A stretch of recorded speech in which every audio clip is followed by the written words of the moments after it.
ओम नमो भगवते वासुदेवाय। जय श्री कृष्ण।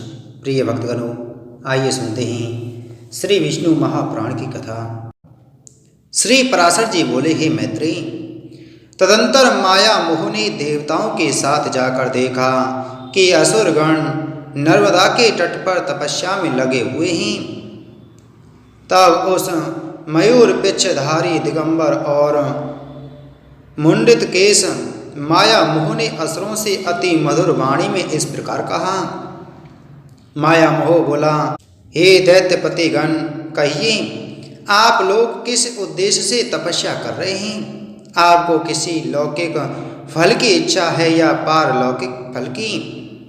असुरगण बोले, हे महामती, हम लोगों ने पारलौकिक फल की कामना से तपस्या आरंभ की है।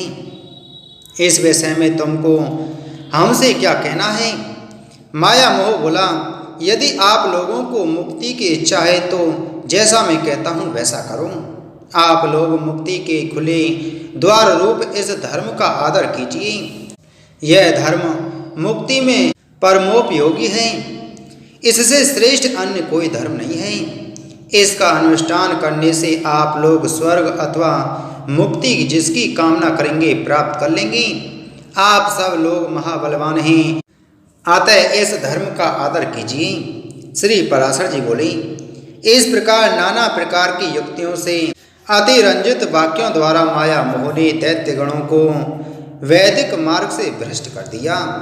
यह धर्म युक्त है और यह धर्म विरुद्ध है, यह सत्य है और यह असत्य है, यह मुक्ति कारक है और इससे मुक्ति नहीं होती, यह आत्यंतिक परमार्थ है और यह परमार्थ नहीं है, यह कर्तव्य है और यह अकर्तव्य है, यह ऐसा नहीं है और यह स्पष्ट ऐसा ही है, यह दिगंबरों का धर्म है और यह सांबरों का धर्म है। हे द्विज, ऐसे अनेक प्रकार के अनंतवादों को दिखलाकर माया मोह ने उन दैत्यों को स्वधर्म से च्युत कर दिया। माया मोह ने दैत्यों से कहा था कि आप लोग इस महाधर्म को अर्हत अर्थात इसका आदर कीजिए। अतः उस धर्म का अवलंबन करने से वे अहर्त कहलाएंगे। माया मोह ने असुरगण को त्रयी धर्म से विमुख कर दिया और वे मोहग्रस्त हो गए तथा पीछे उन्होंने अन्य दैत्यों को भी इसी धर्म में प्रवृत्त किया। उन्होंने दूसरे दैत्यों को, दूसरों ने तीसरों को, तीसरों ने चौथों को तथा उन्होंने औरों को इसी धर्म में प्रवृत्त किया। इस प्रकार थोड़े ही दिनों में दैत्यगण ने वेदत्रयी का प्राय त्याग कर दिया। तदंतर जितेंद्रिय माया मोह ने रक्त वस्त्र धारण कर अन्यान असुरों के पास जा उनसे मृदु अल्प और मधुर शब्दों में कहा, हे असुरगण, यदि तुम लोगों को स्वर्ग अथवा मोक्ष की इच्छा है तो पशु हिंसा आदि दुष्ट कर्मों को त्याग कर बोध प्राप्त करो। यह संपूर्ण जगत विज्ञान में है, ऐसा मानो, ऐसा जानो। मेरे वाक्यों पर पूर्णतया ध्यान दो। इस विषय में बंधुजनों का ऐसा ही मत है कि यह संसार अनाधार है, ब्रह्मजन्य पदार्थों की प्रतीति पर ही स्थिर है तथा राग आदि दोषों से दूषित है। इस संसार संकट में जीव अत्यंत भटकता रहा है। इस प्रकार बुदत्य जानो, बुदत्यम समझो, बुदत्य जानो आदि शब्दों से बुद्ध धर्म का निर्देश कर माया मोह ने दैत्यों से उनका निज धर्म छुड़ा दिया। माया मोह ने ऐसे नाना प्रकार के युक्ति युक्त वाक्य कही जिससे उन दैत्यगण ने त्रयी धर्म को त्याग दिया। उन दैत्यगण ने अन्य दैत्यों से तथा उन्होंने अन्यान से ऐसे ही वाक्य कही। हे मैत्रेय, इस प्रकार उन्होंने श्रुति स्मृति विहित अपने परम धर्म को त्याग दिया। हे द्विज, मोहकारी माया मोह ने और भी अनेकानेक दैत्यों को भिन्न भिन्न प्रकार के विविध पाखंडों से मोहित कर दिया। इस प्रकार थोड़े ही समय में माया मोह के द्वारा मोहित होकर असुरगण ने वैदिक धर्म की बातचीत करना भी छोड़ दिया। हे द्विज, उनमें से कोई वेदों की, कोई देवताओं की, कोई याज्ञिक कर्म कलापों की तथा कोई ब्राह्मणों की निंदा करने लगे। वे कहने लगे, हिंसा से भी धर्म होता है। यह बात किसी प्रकार युक्ति संगत नहीं है। अग्नि में हवी जलाने से फल होगा, यह भी बच्चों की सी बात है। अनेकों यज्ञों के द्वारा देवत्व लाभ करके यदि इंद्र को समी आदि काष्ठ का ही भोजन करना पड़ता है तो इससे तो पत्ते खाने वाला पशु ही अच्छा है। यदि यज्ञ में बलि किए गए पशु को स्वर्ग की प्राप्ति होती है तो यजमान अपने पिता को ही क्यों नहीं मार डालता। यदि किसी अन्य पुरुष के भोजन करने से भी किसी पुरुष की तृप्ति हो सकती है तो विदेश की यात्रा के समय खाद्य पदार्थ ले जाने का परिश्रम करने की क्या आवश्यकता है।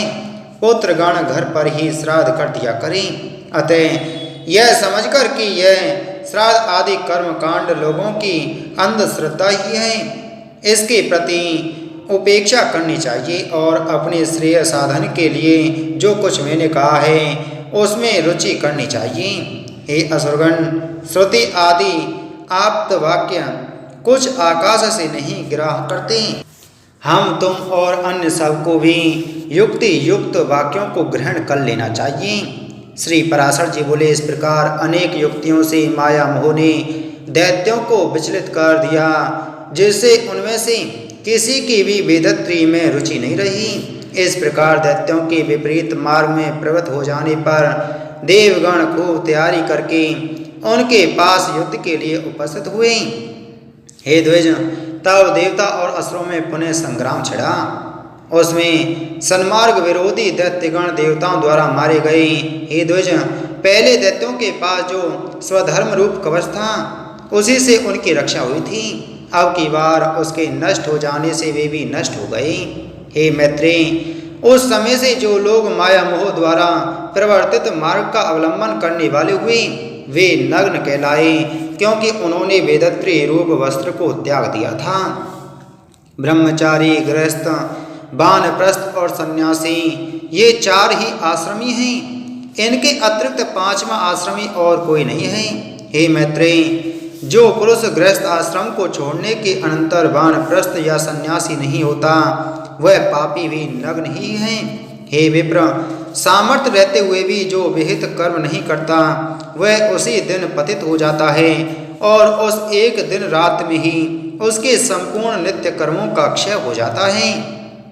हे मैत्रेय, आपत्ति काल को छोड़कर और किसी समय एक पक्ष तक नित्य कर्म का त्याग करने वाला पुरुष महान प्रायश्चित से ही शुद्ध हो सकता है। जो पुरुष 1 वर्ष तक नित्य क्रिया नहीं करता उस पर दृष्टि पड़ जाने से साधु पुरुषों को सदा सूर्य का दर्शन करना चाहिए। हे महामते, ऐसे पुरुष का स्पर्श होने पर वस्त्र सहित स्नान करने से शुद्धि हो सकती है और उस पापात्मा की शुद्धि तो किसी भी प्रकार नहीं हो सकती। जिस मनुष्य के घर से देवगण, ऋषिगण, पितृगण और भूतगण बिना पूजित हुए निश्वास छोड़ते अन्यत्र चले जाते हैं, लोक में उससे बढ़कर और कोई पापी नहीं है। हे द्विज, ऐसे पुरुष के साथ 1 वर्ष तक संभाषण, कुशल प्रश्न और उठने बैठने से मनुष्य उसी के समान पापात्मा हो जाता है। जिसका शरीर अथवा ग्रह देवता आदि के निश्वास से निहित है उसके साथ अपने ग्रह, आसन और वस्त्र आदि को न मिलावें। जो पुरुष उसके घर में भोजन करता है, उसका आसन ग्रहण करता है अथवा उसके साथ एक ही शैया पर शयन करता है वह शीघ्र ही उसी के समान हो जाता है। जो मनुष्य देवता, पितर, भूतगण और अतिथियों का पूजन किए बिना स्वयं भोजन करता है वह पापमय भोजन करता है, उसकी शुभ गति नहीं हो सकती। जो ब्राह्मण आदि वर्ण स्वधर्म को छोड़कर पर धर्मों में प्रवृत्त होते हैं अथवा हीन वृत्ति का अवलंबन करते हैं वे नग्न कहलाते हैं। हे मैत्रेय, जिस स्थान में चारों वर्णों का अत्यंत मिश्रण हो उसमें रहने से पुरुष की साधु वृत्तियों का क्षय हो जाता है। जो पुरुष ऋषि, देव, पितृ, भूत और अतिथि गण का पूजन किए बिना भोजन करता है उससे संभाषण करने से भी लोग नरक में पड़ते हैं। अतः वेदत्री के त्याग से दूषित इन नग्नों के साथ प्राज्ञ पुरुष सर्वदा संभाषण और स्पर्श आदि का भी त्याग कर देते हैं। यदि इनकी दृष्टि पड़ जाए तो श्रद्धावान पुरुषों का यत्न पूर्वक किया हुआ श्राद्ध देवता अथवा पितृ पितामह गण की तृप्ति नहीं करता। सुना जाता है पूर्व काल में पृथ्वी तल पर सतधनु नाम से विख्यात एक राजा था। उसकी पत्नी सैव्या अत्यंत धर्मपरायण थी। वह माभागा, पतिव्रता, सत्य, शौच और दया से युक्त तथा विनय और नीति आदि संपूर्ण लक्षणों से संपन्न थी। उस महारानी के साथ राजा सतधनु ने परम समाधि द्वारा सर्वव्यापक देव देव श्री जनार्दन की आराधना की। वे प्रतिदिन तन्मय होकर अनन्य भाव से होम, जप, दान, उपवास और पूजन आदि द्वारा भगवान की भक्ति पूर्वक आराधना करने लगे।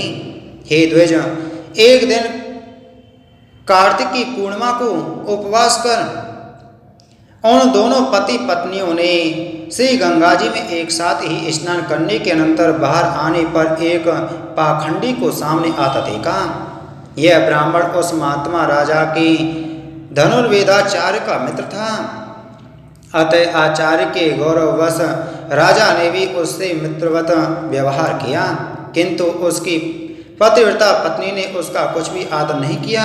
वह मौन रही और यह सोचकर कि मैं उपोषिता उपवास युक्त हूँ, उसे देखकर सूर्य का दर्शन किया। हे द्विजोत्तम, फिर उन स्त्री पुरुषों ने यथा रीति आकर भगवान विष्णु के पूजा आदि का संपूर्ण कर्म विधि पूर्वक किए। कालांतर में वह शत्रुजित राजा मर गया। तब देवी सैव्या ने भी चितारूढ़ महाराज का अनुगमन किया। राजा सतधनु ने उपवास अवस्था में पाखंडी से वार्तालाप किया था।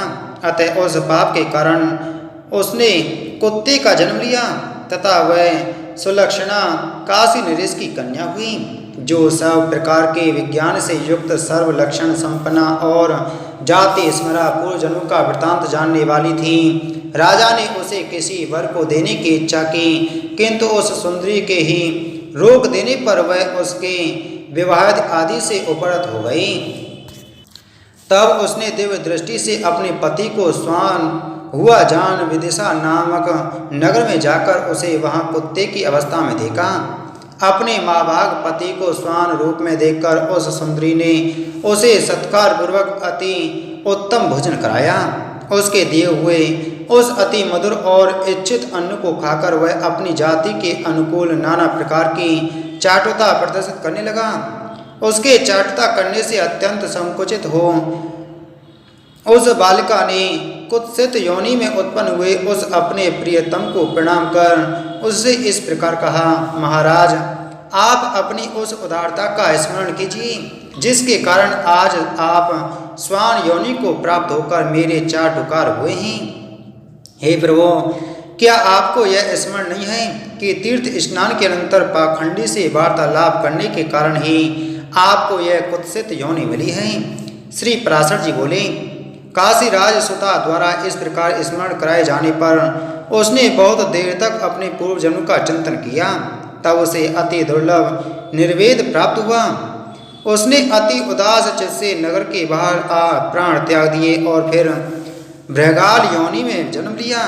तब काशीराज कन्या दिव्य दृष्टि से उसे दूसरे जन्म में श्रृगाल हुआ जान उसे देखने के लिए कोलाहल पर्वत पर गई। वहां भी अपने पति को श्रृगाल योनि में उत्पन्न हुआ देख वह सुंदरी राजकन्या उससे बोली, ही राजेंद्र, स्वान योनि में जन्म लेने पर मैंने आपसे जो पाखंड से वार्तालाप विषयक पूर्व जन्म का वृत्तांत कहा था, क्या वह आपको स्मरण है? तब सत्य निष्ठाओं में श्रेष्ठ राजा सतधनु ने उसके इस प्रकार कहने पर सारा सत्य वृत्तांत जानकर निराहार रह वन में अपना शरीर छोड़ दिया। फिर वह एक भेड़िया हुआ।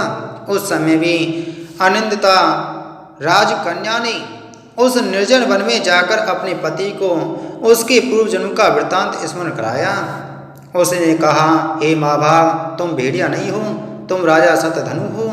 तुम अपने पूर्व जन्मों में क्रमशः कुक्कुर और श्रृगाल होकर अब भेड़िया हुए हो। इस प्रकार उसके स्मरण कराने पर राजा ने जब भेड़िया के शरीर को छोड़ा तो गृध योनि में जन्म लिया। उस समय भी उसकी निष्पाप भार्या ने उसे फिर बोध कराया, हे नरेंद्र, तुम अपने स्वरूप का स्मरण करो, इस गृध चेष्टाओं को छोड़ो। पाखंडी के साथ वार्तालाप करने से दोष से ही तुम गृध हुए हो।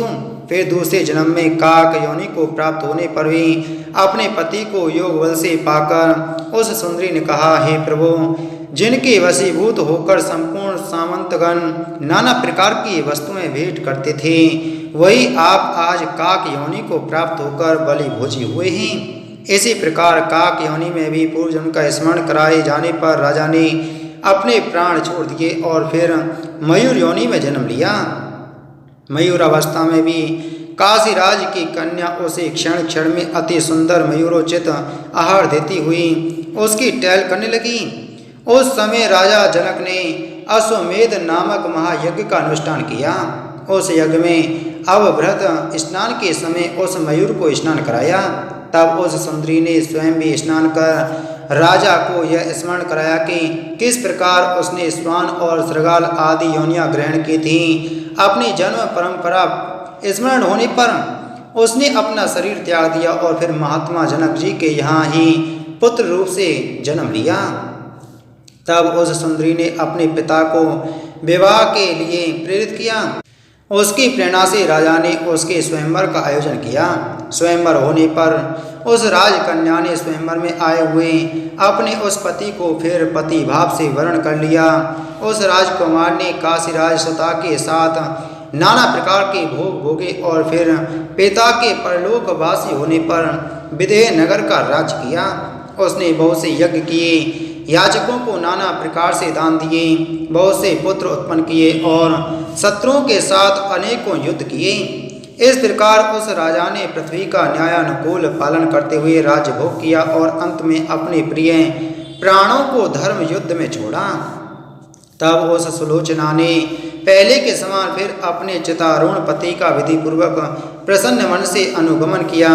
इससे वह राजा उस राजकन्या के सहित इंद्रलोक से भी उत्कृष्ट अक्षय लोकों को प्राप्त हुआ।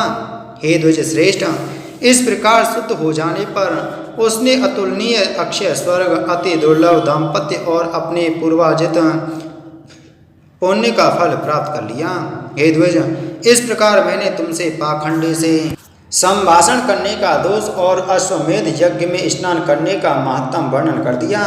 इसलिए पाखंडी और पापाचारियों से कभी वार्तालाप और स्पर्श न करें। विशेषतः नित्य नैमित्तिक कर्मों के समय और जो यज्ञ आदि क्रियाओं के लिए दीक्षित हो उसे तो उनका संसर्ग त्यागना अत्यंत आवश्यक है। जिसके घर में 1 मास तक नित्य कर्मों का अनुष्ठान न हुआ हो उसको देख लेने पर बुद्धिमान मनुष्य सूर्य का दर्शन करें। फिर जिन्होंने वेदत्रिय का सर्वथा त्याग कर दिया है तथा जो पाखंडियों का अन्न खाते और वैदिक मत का विरोध करते हैं, उन पापात्माओं के दर्शन आदि करने पर तो कहना ही क्या है। इन दुराचारी पाखंडियों के साथ वार्तालाप करने, संपर्क रखने और उठने बैठने में महान पाप होता है। इसलिए इन सब का बातों का त्याग करें। पाखंडी, विकर्मी, विडाल, व्रत वाले, दुष्ट, स्वार्थी और बगला भक्त लोगों का वाणी से भी आदर न करें। इन पाखंडी, दुराचारी और अति पापियों का संसर्ग दूर ही से त्यागने योग्य है, इसलिए इनका सर्वदा त्याग करें। इस प्रकार मैंने तुमसे नग्नों की व्याख्या की, जिनके दर्शन मात्र से श्राद्ध नष्ट हो जाता है और जिनके साथ संभाषण करने से मनुष्य का 1 दिन का पुण्य क्षीण हो जाता है। ये पाखंडी बड़े पापी होते हैं। बुद्धिमान पुरुष इनसे कभी संभाषण न करें। इनके साथ संभाषण करने से उस दिन का पुण्य नष्ट हो जाता है जो बिना कारण ही जटा धारण करते अथवा मुंड मुड़ाते हैं। देवता, अतिथि आदि को भोजन कराए बिना स्वयं ही भोजन कर लेते हैं। सब प्रकार से शौचहीन हैं तथा जल दान और पितृपिंड आदि से भी बहिष्कृत हैं। उन लोगों से वार्तालाप करने से भी लोग नरक में जाते हैं। श्री मैत्रेय जी बोले, हे भगवान, सत्कर्म में प्रवृत्त रहने वाले पुरुषों को जो करने चाहिए उन संपूर्ण नित्य नैमित्तिक कर्मों का आपने वर्णन कर दिया। हे गुरु, आपने वर्ण धर्म और आश्रम धर्मों की व्याख्या भी कर दी। अब मुझे राजवंशों का विवरण सुनने की इच्छा है, अतः उनका वर्णन कीजिए। श्री पराशर जी बोले, हे मैत्रेय, अब तुम अनेकों यज्ञ करता, सूरवीर और धैर्यशाली भूपालों से सुशोभित इस मनुवंश का वर्णन सुनो। जिसके आदि पुरुष श्री ब्रह्मा जी हैं। हे मैत्रेय, अपने वंश के संपूर्ण पापों को नष्ट करने के लिए इस वंश परंपरा की कथा का क्रमशः श्रवण करो। उसका विवरण इस प्रकार है। सकल संसार के आदि कारण भगवान विष्णु हैं। वे अनादि तथा ऋग साम यजु स्वरूप हैं। उन ब्रह्म स्वरूप भगवान विष्णु के मूर्त रूप ब्रह्मांड में हिरण्य गर्भ भगवान ब्रह्मा जी सबसे पहले प्रकट हुए। ब्रह्मा जी के दाएं अंगूठे से दक्ष प्रजापति हुए, दक्ष से अदिति हुई तथा अदिति से विवस्वान और विवस्वान से मनु का जन्म हुआ।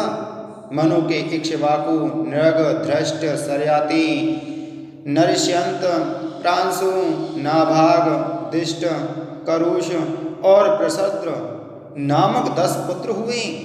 मनु ने पुत्र की इच्छा से मित्रा वरुण नामक 2 देवताओं के यज्ञ का अनुष्ठान किया, किंतु होता के विपरीत संकल्प से यज्ञ में विपर्य हो जाने से उनके इला नाम की कन्या हुई।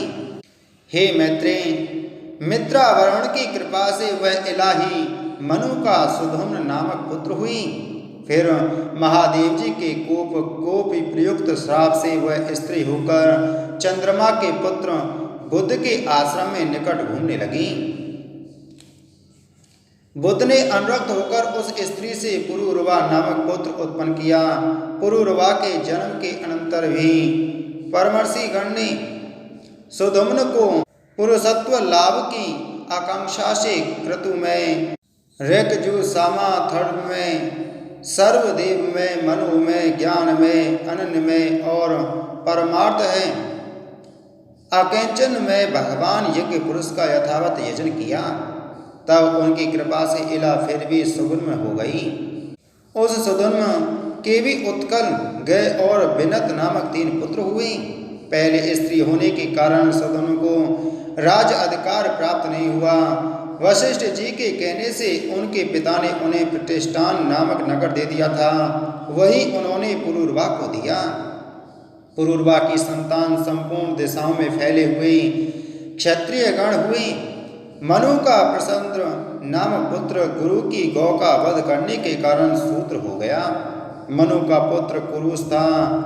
करुस से कारुस नामक महाबली और महापराक्रमी क्षत्रिय गण उत्पन्न हुए। दिष्ट का पुत्र नाभाग वैश्य हो गया था। उससे बलंधन नाम का पुत्र हुआ। बलंधन से महान कीर्तिमान वत्स प्रीति से प्रांशु और प्रांशु से प्रजापति नामक इकलौता पुत्र हुआ। प्रजापति से खनित्र से चाक्षस तथा चाक्षस से अति बल पराक्रम संपन्न विंस हुआ। विंस से विविंसक, विविंसक से खनिनेत्र से अति विभूति और अति विभूति से अति बलवान और सूरवीर करंधम नामक पुत्र हुआ। करंदम से अविक्षित हुआ और अविक्षित से मारुत नामक अति बल पराक्रम युक्त पुत्र हुआ, जिसके विषय में आजकल भी ये 2 श्लोक गाए जाते हैं। मरुत का जैसा यज्ञ हुआ था वैसा इस पृथ्वी पर और किसका हुआ है, जिसकी सभी याज्ञिक वस्तुएं स्वर्ण में और अति सुंदर थीं। उस यज्ञ में इंद्र सोमरस से और ब्राह्मण गण दक्षिणा से परितृप्त हो गए थे तथा उसमें मरुदगण परोसने वाले और देवगण सदस्य थे। उस चक्रवर्ती मरुत के नृष्यंत नामक पुत्र हुआ तथा नृष्यंत के दम और दम के राजवर्धन नामक पुत्र उत्पन्न हुआ। राजवर्धन से सुब्रति, सुब्रति से केवल और केवल से सुग्रति का जन्म हुआ। सुग्रति से नर, नर से चंद्र और चंद्र से केवल हुआ। केवल से बंधुमान, बंधुमान से वेगवान, वेगवान से बुद्ध, बुद्ध से तृणबिंदु तथा तृणबिंदु से पहले तो इलविला नाम की एक कन्या हुई थी, किंतु पीछे अवलंबुसा नाम की एक सुंदरी अप्सरा उस पर अनुरक्त हो गई। उससे तृणबिंदु के विशाल नामक पुत्र हुआ। जिसने विशाला नाम की पुरी बसाई। विशाल का पुत्र हेमचंद्र हुआ, हेमचंद्र का चंद्र, चंद्र का धूम्राक्ष, धूम्राक्ष का संजय, संजय का सहदेव और सहदेव का पुत्र कृशाश्व हुआ। कृशाश्व के सोमदत्त नामक पुत्र हुआ, जिसने 100 अश्वमेध यज्ञ किए थे। उससे जन्मेजय हुआ और जन्मेजय से सुमति का जन्म हुआ। ये सब विशाल वंशीय राजा हुए। इनके विषय में यह श्लोक प्रसिद्ध है। तृणबिंदु के प्रसाद से विशाल वंशीय समस्त राजा लोग दीर्घायु, महात्मा, वीरवान और अति धर्मपरायण हुए। मनुपुत्र सरयाति के सुकन्या नाम वाली एक कन्या हुई, जिसका विवाह च्यवन ऋषि के साथ हुआ। सरयाति के अनर्त नामक एक परम धार्मिक पुत्र हुआ। अनर्त के रेवत नाम का पुत्र हुआ, जिसने कुशस्थली नाम की पुरी में रहकर अनर्त देश का राजभोग किया। रेवत का भी रेवत का कुक्षी नामक एक अति धर्माता पुत्र था, जो अपने 100 भाइयों में सबसे बड़ा था। उसके रेवती नाम की एक कन्या हुई। महाराज रेवत उसे अपने साथ लेकर ब्रह्मा जी से यह पूछने के लिए कि यह कन्या किस वर के योग्य है, ब्रह्मलोक को गए। उस समय ब्रह्मा जी के समीप हाहा और हुहु नामक 2 गंधर्व अतितान नामक दिव्य गान गा रहे थे। वहाँ गान संबंधी चित्रा, दक्षिणा और धात्री नामक त्रिमार्ग के परिवर्तन के साथ उनका विलक्षण गान सुनते हुए अनेकों युगों के परिवर्तन काल तक ठहरने पर भी रेवत जी को केवल एक मुहूर्ती बीता सा मालूम हुआ। गान समाप्त हो जाने पर रेवत ने भगवान कमल योनि को प्रणाम कर उनसे अपनी कन्या के योग्य वर पूछा। भगवान ब्रह्मा ने कहा, तुम्हें जो वर अभिमत हो उन्हें बताओ। तब उन्होंने भगवान ब्रह्मा जी को पुनः प्रणाम कर अपने समस्त अभिमत वरों का वर्णन किया और पूछा कि इनमें से आपको कौन वर पसंद है, जिसे मैं यह कन्या दूं। इस पर भगवान कमल योनि कुछ सिर झुकाकर मुस्कुराते हुए बोले, तुमको जो जो वर अभिमत हैं, उनमें से तो अब पृथ्वी पर किसी के पुत्र पौत्र आदि की संतान भी नहीं है, क्योंकि यहाँ गंधर्वों का गान सुनते हुए तुम्हें कई चतुर्युग बीत चुके हैं। इस समय पृथ्वी तल पर 28वें मनु का चतुर्युग प्राय समाप्त हो चुका है तथा कलयुग का प्रारंभ होने वाला है। अब तुम अपने समान अकेले ही रह गए हो, अतः यह कन्या रत्न किसी और योग्य वर को दो। इतने समय में तुम्हारे पुत्र, मित्र, कलत्र, मंत्री वर्ग, भृत्यगण, बंधुगण, सेना और कोष आदि का भी सर्वथा अभाव हो चुका है। तब तो राजा रेवत ने अत्यंत भयभीत हो भगवान ब्रह्मा जी को पुनः प्रणाम कर पूछा, भगवान ऐसी बात है तो अब मैं इसे किसको दूं। तब स्वर्गलोक गुरु भगवान कमल योनि कुछ सिर झुकाए हाथ जोड़कर बोले, श्री ब्रह्मा जी ने कहा, जिस अजन्मा सर्वमय विधाता परमेश्वर का आदि मध्य अंत स्वरूप स्वभाव और सार हम नहीं जान पाते, कला मुहूर्त आदि में काल भी जिसकी विभूति के परिणाम का कारण नहीं हो सकता, जिसका जन्म और मरण नहीं होता, जो सनातन और सर्वदा एक रूप है तथा जो नाम और रूप से रहित है, जिस अच्युत की कृपा से मैं प्रजा का उत्पत्ति करता हूँ, जिसके क्रोध से उत्पन्न हुआ रुद्र सृष्टि का अंत करता है तथा जिस परमात्मा से मध्य में जगत स्थितकारी विष्णु रूप पुरुष का प्रादुर्भाव हुआ है, जो अजन्मा मेरा रूप धारण कर संसार की रचना करता है, स्थिति के समय जो पुरुष रूप है तथा जो रुद्र रूप से संपूर्ण विश्व का ग्रास कर जाता है एवं अनंत रूप से संपूर्ण जगत को धारण करता है, जो अव्यक्त आत्मा पाक के लिए अग्नि रूप हो जाता है, पृथ्वी रूप से संपूर्ण लोकों को धारण करता है, इंद्र आदि रूप से विश्व का पालन करता है और सूर्य तथा चंद्रमा रूप होकर संपूर्ण अंधकार का नाश करता है, जो श्वास प्रश्वास रूप से जीवों में चेष्टा करता है, जल और अन्न रूप से लोक की तृप्ति करता है तथा विश्व की स्थिति में संलग्न रहकर जो आकाश रूप से सबको अवकाश देता है, जो सृष्टि करता होकर भी विश्व रूप से आप ही अपनी रचना करता है जगत का पालन करने वाला होकर भी आप ही पालित होता है तथा संहारकारी होकर भी स्वयं ही संहित होता है, और जो इन तीनों से पृथक इनका अविनाशी आत्मा है, जिसमें यह जगत स्थित है, जो आदि पुरुष जगत स्वरूप है और इस जगत के ही आश्रित तथा स्वयंभू है। हे नृपते, संपूर्ण भूतों का उद्भव स्थान व विष्णु धरातल में अपने अंश से अवतीर्ण हुआ है। हे राजन, पूर्व काल में तुम्हारी जो अमरावती के समान कुशस्थली नाम की पुरी थी, वह अब द्वारकापुरी हो गई है। वहीं वे बलदेव नामक भगवान विष्णु के अंश विराजमान हैं। हे नरेंद्र, तुम यह कन्या उन माया मानव श्री बलदेव जी को पत्नी रूप से दो। ये बलदेव जी संसार में अति प्रशंसनीय हैं और तुम्हारी कन्या भी स्त्रियों में रत्न स्वरूपा है, अतः इनका योग सर्वथा उपयुक्त है। श्री पराशर जी बोले, भगवान ब्रह्मा जी के ऐसा कहने पर प्रजापति रैवत पृथ्वी तल पर आए तो देखा कि सभी मनुष्य छोटे छोटे कुरूप, अल्प तेजो में, अल्प वीर तथा विवेकहीन हो गए हैं। अतुलवती महाराज रैवत ने अपनी कुशस्थली नाम की पुरी को और ही प्रकार की देखी तथा स्फटिक पर्वत के समान जिसका वक्ष स्थल है, उन भगवान हल्ला युद्ध को अपनी कन्या दे दी। भगवान बलदेव जी ने उसे बहुत ऊंची देखकर अपने हल के अग्रभाग से दबाकर नीचे कर ली। तब रेवती की भी तत्कालीन अन्य स्त्रियों के समान छोटे शरीर की हो गई।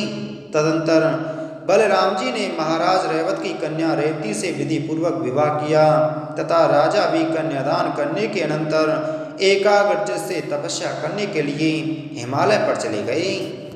श्री पराशर जी बोले, जिस समय रैवत कुक्षी ब्रह्मलोक से लौटकर नहीं आए थे, उसी समय पुण्यजन नामक राक्षसों ने उनकी पूरी कुशस्थली का ध्वंस कर दिया। उनके 100 भाई पुण्यजन राक्षसों के वैसे 10 दिशाओं में भाग गए। उन्हीं के वंश में उत्पन्न हुए क्षत्रियगण समस्त दिशाओं में फैले। दृष्टि के वंश में दाष्टक नामक क्षत्रिय हुए। नाभाग के नाभाग नामक पुत्र हुआ। नाभाग का अम्बरीश और अम्बरीश का पुत्र विरूप हुआ। विरूप से प्रसदश्व का जन्म हुआ तथा उससे रतितर हुआ। रतितर के संबंध में यह श्लोक प्रसिद्ध है। रतितर के वंशज क्षत्रिय संतान होते हुए भी आंगिरस कहलाए, अतः वे क्षत्रोपेत ब्राह्मण हुए। छींकने के समय मनु की घ्राणेन्द्रिय से इक्ष्वाकु नामक पुत्र का जन्म हुआ। उनके 100 पुत्रों में से विकुक्षी, निमि और दंड नामक 3 पुत्र प्रधान हुए तथा उनके शकुनि आदि 50 पुत्र उत्तरापथ के और शेष 48 दक्षिणापथ के शासक हुए। इक्ष्वाकु के 8 का श्राद्ध का आरंभ कर अपने पुत्र विकुक्षी को आज्ञा दी कि श्राद्ध के योग्य मांस लाओ। उसने बहुत अच्छा यह कहे उनकी आज्ञा को सिरोधार किया और धनुष बाण लेकर वन में आ अनेकों मृगों का वध किया, किंतु अति थका मादा और अत्यंत भूखा होने के कारण विकुक्षी ने उनमें से एक शशक खरगोश खा लिया और बचा हुआ मांस लाकर अपने पिता को निवेदन किया। उस मांस का प्रोक्षण करने के लिए प्रार्थना किए जाने पर इक्ष्वाकु के कुल पुरोहित वशिष्ठ जी ने कहा, इस अपवित्र मांस की क्या आवश्यकता है? तुम्हारे दुरात्मा पुत्र ने इसे भ्रष्ट कर दिया है, क्योंकि उसने इसमें से एक शशक खा लिया है। गुरु के ऐसा कहने पर सभी से विकुक्षी का नामक ससाद पड़ा और पिता ने उसको त्याग दिया। पिता के मरने के अनंतर उसने इस पृथ्वी का धर्मानुसार शासन किया। उस ससाद की पुरंजय नामक पुत्र हुआ। पुरंजय भी यह एक दूसरा नाम पड़ा। पूर्व काल में त्रेता युग में एक बार अति भीषण देवासुर संग्राम हुआ। उसमें महाबलवान दैत्यगण से पराजित हुए देवताओं ने भगवान विष्णु की आराधना की। तब आदि अंत शून्य अशेष जगत प्रतिपालक श्री नारायण ने देवताओं से प्रसन्न होकर कहा, आप लोगों का जो कुछ अभिष्ट है वह मैंने जान लिया है। उसके विषय में यह बात सुनिए। राजर्षि ससाद का जो पुरंजय नामक पुत्र है, उस क्षत्रिय श्रेष्ठ के शरीर में मैं अंश मात्र से स्वयं अवतीर्ण होकर उन संपूर्ण दैत्यों का नाश करूंगा। अतः तुम लोग पुरंजय को दैत्यों के वध के लिए तैयार करो। यह सुनकर देवताओं ने विष्णु भगवान को प्रणाम किया और पुरंजय के पास आकर उससे कहा, हे क्षत्रिय श्रेष्ठ, हम लोग चाहते हैं कि अपने शत्रुओं के वध में प्रवृत्त हम लोगों की आप सहायता करें। हम अभ्यागत जनों का आप मान भंग ना करें।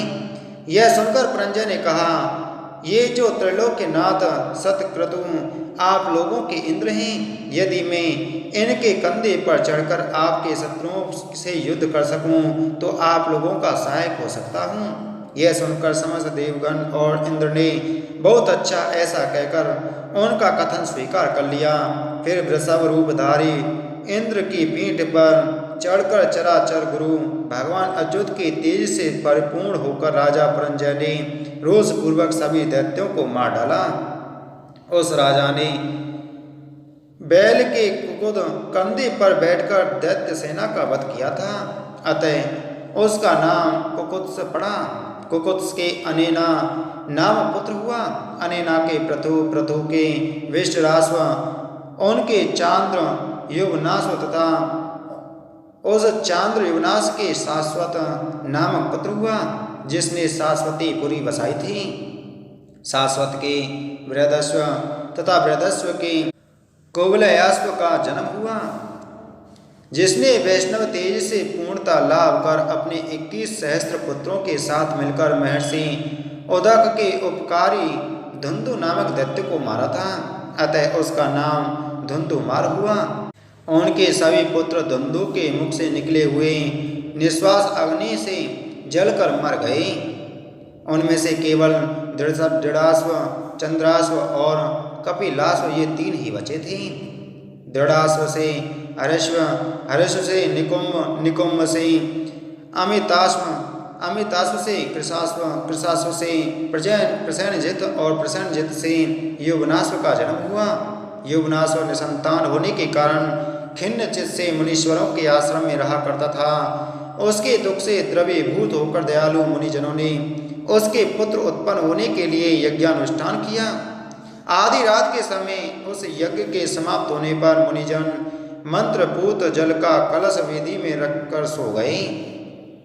उनके सो जाने पर अत्यंत पिपासाकुल होकर राजा ने उस स्थान में प्रवेश किया और सोए होने के कारण उन ऋषियों को उन्होंने नहीं जगाया तथा उस अपरिमित महात्माशाली कलश के मंत्रपूत जल को पी लिया। जागने पर ऋषियों ने पूछा, इस मंत्रपूत जल को किसने पिया है? इसका पान करने पर ही युवनाश्व की पत्नी महाबल विक्रमशील पुत्र उत्पन्न करेगी। यह सुनकर राजा ने कहा, मैंने ही बिना जाने यह जल पी लिया है। अतः युवनाश्व के उदर में गर्भ स्थापित हो गया और क्रमशः बढ़ने लगा। यथा समय बालक राजा की दाई को फाड़ कर निकल आया, किंतु इससे राजा की मृत्यु नहीं हुई। उसके जन्म लेने पर मुनियों ने कहा, यह बालक क्या पान करके जीवित रहेगा? उसी समय देवराज इंद्र ने आकर कहा, यह मेरे आश्रय जीवित रहेगा। अतः इसका नाम मानधाता हुआ। देवेंद्र ने उसके मुख में अपनी तर्जनी उंगली के पास की उंगली दे दी और वह उसे पीने लगा। उस अमृतमयी उंगली का आस्वादन करने से वह एक ही दिन में बढ़ गया। तभी से चक्रवर्ती मानधाता सप्तदीपा पृथ्वी का राज भोगने लगा। इसके विषय में यह श्लोक कहा जाता है, जहाँ से सूर्य उदय होता है और जहाँ अस्त होता है वह सभी क्षेत्र युवनाश्व के पुत्र मानधाता का है। मानधाता ने सतबिंदु की पुत्री बिंदुमती से विवाह किया और उससे पुरुकुत्स, अम्बरीश और मुचकंद नामक 3 पुत्र उत्पन्न किए तथा उसी बिंदुमती से उनके 50 कन्याएं हुई। उसी समय बृहस्पति सौरवी नामक महर्षि ने 12 वर्ष तक जल में निवास किया। उस जल में सम्मद नामक एक बहुत ही संतानों वाला और अति दीर्घकाल मत्स्यराज था। उसके पुत्र पौत्र और दौहित्र आदि उसके आगे पीछे इधर इधर पक्ष पुच्छ और सिर के ऊपर घूमते हुए अति आनंदित होकर रात दिन उसी के साथ क्रीड़ा करते रहते थे तथा वह भी अपनी संतान के सुकोमल स्पर्श से अत्यंत हर्षयुक्त होकर उन मुनीश्वरों के देखते देखते अपने पुत्र पौत्र और दौहित्र आदि के साथ अहर्निश क्रीड़ा करता रहता था। इस प्रकार जल में स्थित सौरवी ऋषि ने एकाग्रता पूर्वक समाधि को छोड़कर रात दिन उस मत्स्यराज के अपने पुत्र पौत्र और दौहित्र आदि के साथ अति रमणीक कीड़ाओं को देखकर विचार किया, अहो यह धन्य है जो ऐसी अनिष्ट योनि में उत्पन्न होकर भी अपने इन पुत्र पौत्र और दौहित्र आदि के साथ निरंतर रमण करता हुआ हमारे हृदय में डाह उत्पन्न करता है। हम भी इसी प्रकार अपने पुत्र आदि के साथ अति ललित क्रीड़ाएं करेंगे। ऐसी अभिलाषा करते हुए भी उस जल के भीतर से निकल आई और संतानार्थ गृहस्थ आश्रम में प्रवेश करने की कामना से कन्या ग्रहण करने के लिए राजा मानधाता के पास आई। मुनिवर का आगमन सुन राजा ने उठकर अर्धदान आदि से उनका भली प्रकार भोजन किया। तदंतर सौरवी मुनि ने आसन ग्रहण करके राजा से कहा, सौरवी जी बोले, ही राजन, मैं कन्या परिग्रहण का अभिलाषी हूँ, अतः तुम मुझे एक कन्या दो, मेरा प्राण भंग मत करो। कुकुत्स वंश में कार्यवश आया हुआ मेरा भी प्रार्थी पुरुष कभी खाली हाथ नहीं लौटता। हे मानदाता, पृथ्वी तल में और भी अनेक राजा लोग हैं और उनकी भी कन्याएं उत्पन्न हुई हैं, किंतु याचकों को मांगी हुई वस्तु दान देने के नियम में दृढ़ प्रतिज्ञ हो तो यह तुम्हारा प्रशंसनीय कुल ही है। हे राजन, तुम्हारे 50 कन्याएं हैं, उनमें से तुम मुझे केवल एक ही दे दो। हे नृपश्रेष्ठ, मैं इस समय प्रार्थना भंग की आकांक्षा से उत्पन्न अतिशय दुख से भयभीत हो रहा हूँ। श्री पराशर जी बोले, ऋषि के ऐसे वचन सुनकर राजा उनके जरा जीर्ण देह को देखकर शाप के वैसे अस्वीकार करने में कातर हो उनसे डरते हुए कुछ नीचे को मुख करके मन ही मन चिंता करने लगे। सौरवी जी बोले, हे नरेंद्र, तुम चिंतित क्यों होते हो? मैंने इसमें कोई असह्य बात तो कही नहीं है। जो कन्या एक दिन तुम्हें अवश्य देनी ही है, उससे ही यदि हम कृतार्थ हो सकें तो तुम क्या नहीं प्राप्त कर सकते हो। श्री पराशर जी बोले, तब भगवान सौरवी के हिसाब से भयभीत हो राजा मानदाता ने नम्रता पूर्वक उनसे कहा। राजा बोले, भगवान, हमारे कुल की यह रीति है कि जिस सत्कुलोत्पन्न वर को कन्या पसंद करती हैं वह उसी को दी जाती है। आपकी प्रार्थना तो हमारे मनोरथों से भी परे है, न जाने किस प्रकार यह उत्पन्न हुई है। ऐसी अवस्था में मैं नहीं जानता कि क्या करूं, बस मुझे यही चिंता है। महाराज मानदाता के ऐसा कहने पर मुनिवर सौरवी ने विचार किया, मुझको टाल देने का यह एक और ही उपाय है। यह बूढ़ा है, प्रौढ़ा स्त्रियां भी इसे पसंद नहीं कर सकती, फिर कन्याओं की तो बात ही क्या है। ऐसा सोचकर ही राजा ने यह बात कही है। अच्छा, ऐसा ही सही, मैं भी ऐसा ही उपाय करूँगा। यह सब सोचकर उन्होंने मानदाता से कहा, यदि ऐसी बात है तो कन्याओं के अंतःपुर रक्षक नपुंसकों को वहाँ मेरा प्रवेश कराने के लिए आज्ञा दो। यदि कोई कन्या ही मेरी इच्छा करेगी तो ही मैं स्त्री ग्रहण करूँगा, नहीं तो इस ढलती अवस्था में मुझे इस व्यर्थ उद्योग का कोई प्रयोजन नहीं है। ऐसा कहकर वे मौन हो गए। तब मुनि के साप की आकांक्षा से मानदाता ने कन्याओं के अंतःपुर रक्षक को आज्ञा दे दी। उसके साथ अंतःपुर में प्रवेश करते हुए भगवान सौरवी ने अपना रूप सकल सिद्धि और गंधर्व गण से भी अतिशय मनोहर बना लिया। उन ऋषि वर को अंतःपुर में ले जाकर अंतःपुर रक्षक ने उन कन्याओं से कहा, तुम्हारे पिता महाराज मानदाता की आज्ञा है कि ये ब्रह्मर्षि हमारे पास एक कन्या के लिए पधारे हैं और मैंने इनसे प्रतिज्ञा की है कि मेरी जो कोई कन्या श्रीमान को वरण करेगी उसकी स्वच्छंदता में मैं किसी प्रकार की बाधा नहीं डालूंगा। यह सुनकर उन सभी कन्याओं ने यूथपति गजराज का वर्णन करने वाली हथनियों के समान अनुराग और आनंद पूर्वक अकेली में ही वरण करूंगी ऐसा कहते हुए उन्हें वरण कर लिया। वे परस्पर कहने लगी, अरे बहनों, व्यर्थ चेष्टा क्यों करती हो? मैं इनका वरण करती हूँ, ये तुम्हारे अनुरूप है ही भी नहीं। विधाता ने ही इन्हें मेरा भर्ता और मुझे इनकी भार्या बनाया है, अतः तुम शांत हो जाओ। अंतःपुर में आते ही सबसे पहले मैंने ही इन्हें वरण किया था, तुम क्यों मेरी मरी जाती हो? इस प्रकार मैंने वरण किया है, पहले मैंने वरण किया है, ऐसा कह कहकर उन राजकन्याओं में से उनके लिए बड़ा कलह मच गया।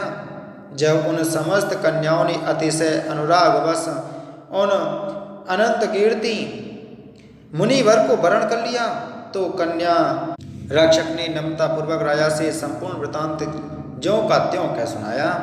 श्री पराशर जी बोले, यह जानकर राजा ने यह क्या कहता है, यह कैसे हुआ, मैं क्या करूं? मैंने क्यों उन्हें अंदर जाने के लिए कहा? इस प्रकार सोचते हुए अत्यंत व्याकुल चित्त से इच्छा न होते हुए जैसे तैसे अपने वचन का पालन किया और अपने अनुरूप विवाह संस्कार के समाप्त होने पर महर्षि सौरभी उन समस्त कन्याओं को अपने आश्रम पर ले गए। वहां जाकर उन्होंने दूसरे विधाता के समान अशेष शिल्प कल्प प्रेरणा विश्वकर्मा को बुलाकर कहा कि इन समस्त कन्याओं में से प्रत्येक के लिए पृथक पृथक महल बनाओ, जिनमें खिले हुए कमल और कूजते हुए सुंदर हंस तथा कांडव आदि जल पक्षियों से सुशोभित जलाशय हों, सुंदर उपदान, मसनद, सैया और परिच्छद, ओढ़ने के लिए वस्त्र हों तथा पर्याप्त खुला हुआ स्थान हो। तब संपूर्ण शिल्प विद्या के विशेष आचार्य विश्वकर्मा ने भी उनकी आज्ञा अनुसार सब कुछ तैयार करके उन्हें दिखलाया। तदंतर महर्षि सौरभी की आज्ञा से उन महलों में अनिवार्यानंद नाम की महानिधि निवास करने लगी।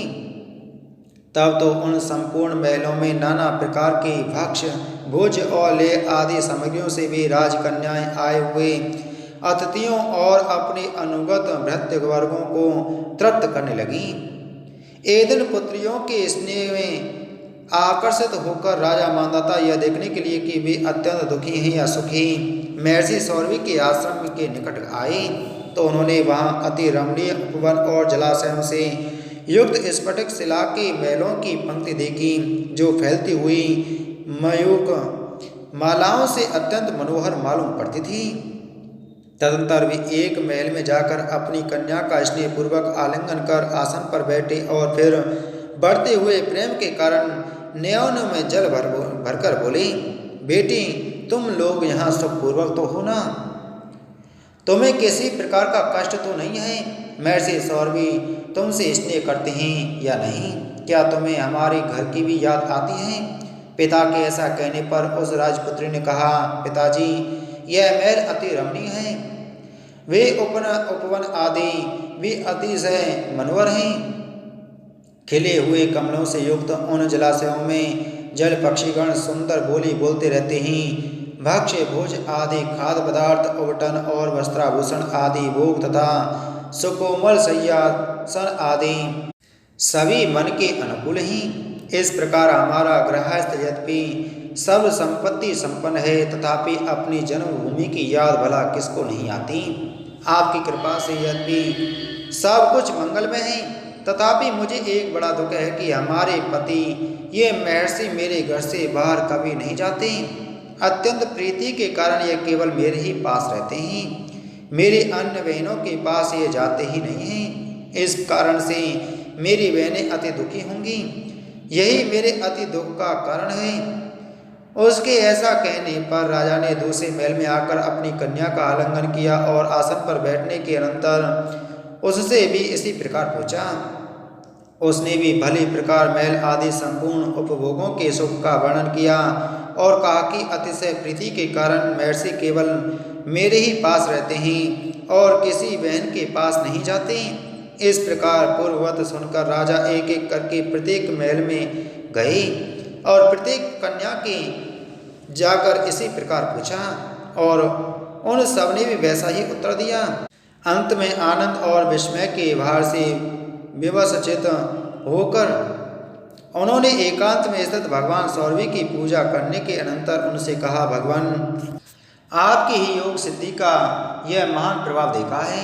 इस प्रकार के महान वैभव के साथ और किसी को भी विलास करते हुए हमने नहीं देखा, सो यह सब आपकी तपस्या का ही फल है। इस प्रकार उनका अभिवादन कर वे कुछ काल तक उन मुनिवर के साथ ही अभिमत भोग भोगते रहे और अंत में अपने नगर को चले आए। काल क्रम से उन राजकन्याओं में से सौरवी मुनि के 150 पुत्र हुए। इस प्रकार दिन दिन स्नेह का प्रसार होने से उनका हृदय अतिशय ममता में हो गया। वे सोचने लगे, क्या मेरे ये पुत्र मधुर बोली से बोलेंगे, अपने पांवों से चलेंगे, क्या ये युवावस्था को प्राप्त होंगे? उस समय क्या मैं इन्हें सपत्नीक देख सकूंगा? फिर क्या इनके पुत्र होंगे और मैं इन्हें अपने पुत्र पत्रों से युक्त देखूंगा?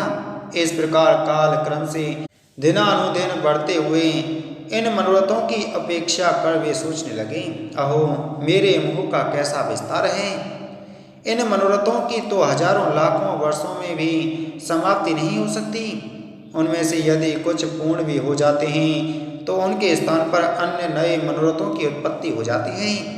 मेरे पुत्र पैरों से चलने लगे, फिर वे युवा हुए, उनका विवाह हुआ तथा उनके संतानें हुई। यह सब तो मैं देख चुका हूँ, किंतु अब मेरा चित्त उन पौत्रों के पुत्र जनों को भी देखना चाहता है। यदि उनका जन्म भी मैंने देख लिया तो फिर मेरे चित्त में दूसरा मनोरथ उठेगा, और यदि वह भी पूरा हो गया तो अन्य मनोरथ की उत्पत्ति को ही कौन रोक सकता है। मैंने अब भले प्रकार समझ लिया है कि मृत्यु पर्यंत मनोरथों का अंत होना तो नहीं है, और जिस चित्त में मनोरथ की आसक्ति होती है वह कभी परमार्थ में नहीं लग सकता। अहो मेरी वह समाधि जलवास के साथी मत्स्य के संग से अकस्मात नष्ट हो गई, और उस संग के कारण ही मैंने स्त्री और धन आदि का परिग्रह किया, तथा परिग्रह के कारण ही अब मेरी तृष्णा बढ़ गई है। एक सदी का ग्रहण करना ही महान दुख है, और मैंने तो इन राजकन्याओं का परिग्रह करके उनसे 50 गुना कर दिया है, तथा अनेक पुत्रों के कारण अब वह बहुत ही बढ़ गया है। अब आगे भी पुत्रों के पुत्र तथा उनके पुत्रों से और उनका पुनः पुनः विवाह संबंध करने से वह और भी बढ़ेगा। यह ममता रूप विवाह संबंध अवश्य बड़े ही दुख का कारण है। जलाशय में रहकर मैंने जो तपस्या की थी उसकी फल स्वरूपा यह संपत्ति तपस्या की बाधक है। मत्स्य के संग से मेरे चित्त में जो पुत्र आदि का राग उत्पन्न हुआ था उसी ने मुझे ठग लिया। निसंगता ही यतियों को मुक्ति देने वाली है। संपूर्ण दोष संग से ही उत्पन्न होते हैं। संग के कारण तो योगारूढ़ अति भी पतित हो जाते हैं, फिर मंद गति मनुष्यों की तो बात ही क्या है। परिग्रह रूपी ग्रह ने मेरी बुद्धि को पकड़ा हुआ है। इस समय मैं ऐसा उपाय करूंगा जिससे दोषों से मुक्त होकर फिर अपने कुटुंबियों के दुख से दुखी ना हूँ। अब मैं सबके विधाता अचिंत्य रूप अगुण से अणु से भी अणु और सबसे महान सत्व एवं तम स्वरूप तथा ईश्वरों के भी ईश्वर भगवान विष्णु की तपस्या करके आराधना करूँगा। उन संपूर्ण तेजों में सर्वस्वरूप अव्यक्त विस्पष्ट शरीर अनंत श्री विष्णु भगवान में मेरा दोष रहित चित्त सदा निश्चल रहे, जिससे मुझे फिर जन्म न लेना पड़े। जिस सर्वरूप अमल अनंत सर्वेश्वर और आदिमध्य शून्य से पृथक और कुछ भी नहीं है, उस गुरुजनों के भी परम गुरु भगवान विष्णु की मैं शरण लेता हूँ। श्री पराशर जी बोले, इस प्रकार मन ही मन सोचकर सौरवी मुनि पुत्र ग्रह आसन परिछंद आदि संपूर्ण पदार्थों को छोड़कर अपनी समस्त स्त्रियों के सहित वन में चले गए। वहाँ वानप्रस्थों के योग समस्त क्रियाकलाप का अनुष्ठान करते हुए संपूर्ण पापों का क्षय हो जाने पर तथा मनोवृत्ति के राग द्वेषहीन हो जाने पर आहवनीय आदि अग्नियों को अपने में स्थापित कर सन्यासी हो गए। फिर भगवान में आसक्त हो संपूर्ण कर्मकलाप का त्याग कर परमात्मा परायण पुरुषों के अच्युत पद मोक्ष को प्राप्त किया, जो अजन्मा अनादि अविनाशी विकार और मरण आदि धर्मों से रहित इंद्र आदियों से अतीत तथा अनंत है।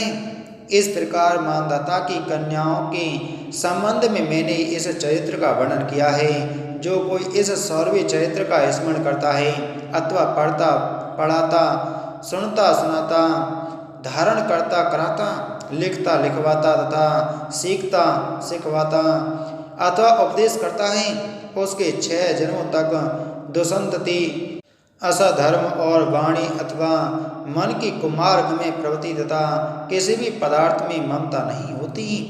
इसी के साथ आज की हमारी श्री विष्णु महापुराण की कथा संपूर्ण हुई। बोलो विष्णु पुराण की जय, बोलो विष्णु भगवान की जय।